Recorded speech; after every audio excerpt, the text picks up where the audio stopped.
Okay, now, guys, welcome to part 2 of the day as we are approaching the opening of the US session. And at the same time, this is the beginning of our 90 days Forex training program with me, whereby every day my very best is just to dedicate my time and my knowledge to you all. So, in a way, I can impart it onto you and into your life, and you can bring it upon others as well. Therefore, back to the point that I was talking about just now, to why can potentially this retracement be a problem for many sellers of today. So before we go even further, we just have to look at H4, and I want you guys to see where we are right now on a macro perspective. When we are in the upper region of price, from where? From here. Hold on, let me get that. Okay. In this price region from 1785 till 1887 is a price point that had a lot of data that we can trade with confidently. As we approach here, you can see where the market starts to act really irresponsibly and moving in such vicious movements, but you have to know why. Because in such zones, when we use the engulfing theory, we can see there's a lot of black zones, and that's why you see that when it broke this box, it shot all the way through the black zone with no stop. And why did it stop here? This is why you have to be very careful in this area, because in this 40 to 60 pips lower region, crazy shit can happen. So what is here? This is the monthly buy zone, the blue box. It's a very huge zone. But let me jump into the left side of things so that you guys can see what are you meddling with around here. So I'm not even going to go to this segment of things. We're just going to be talking about this particular H4 on the 20th of September. Okay. In this area, this is what we call a hidden engulfing fail. This guy over here. So this is an engulfing cell that was broken and formed a buy formation. And in this potential location will potentially live a lot of buyers. But from where specifically, we don't know. And will it work? Like I said, given the fact that gold is on a bigger time frame meltdown, yes, it can potentially break down below. But this particular zone down till 1730, if I were to pull it back to the right side, you will see where it is. It is literally where the price is right now. So knowing that fact that many months ago this price had a lot of buyers, how are we so confident that the sellers can kick in without any response from the buyers? If you are trading a big account, that's not the problem. But if you are trading a small account, let's say you can't even float 50 to 100 pips. So in such zones, which is a 600 pips zone, you have to use a lot of rationality before you start trading, because if not, it's going to jeopardize your account and it's your money. So that is speaking about the H4. Let's say if it bursts down, we want it to burst down. So if it does burst down, then good, it can go to all the zones that we have marked through my iPhone just now. So picked out those zones.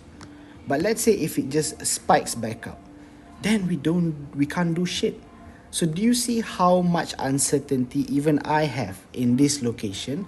Simply because we have to understand we are in a very big prostitute zone.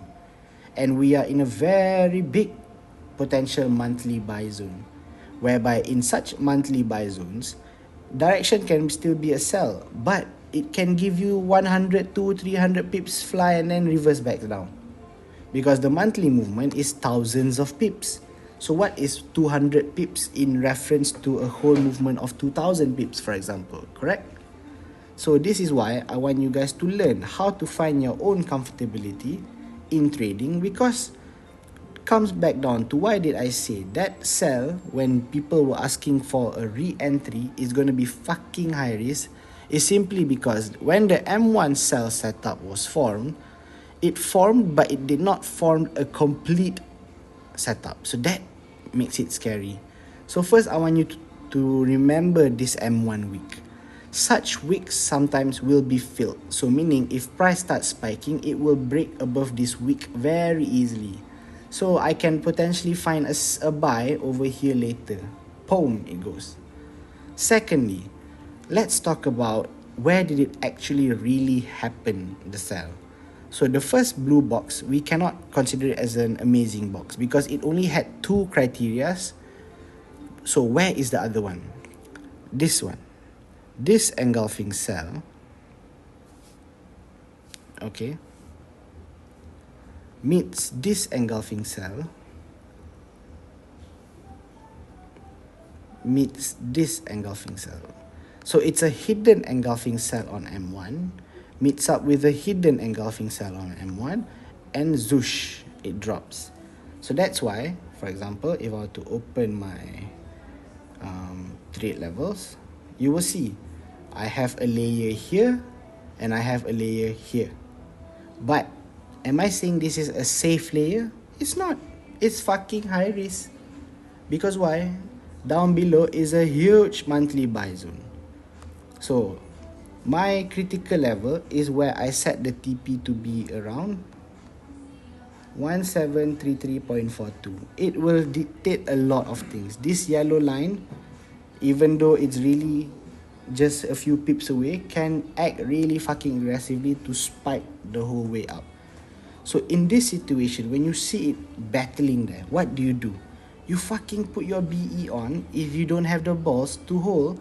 Sometimes it's not about balls even, it's about your capacity of your account. So in those circumstances, you have to just man up and then, don't be the dude that thinks you will never get another setup again. So you take what you get first. So now, for example, I will leave the rest.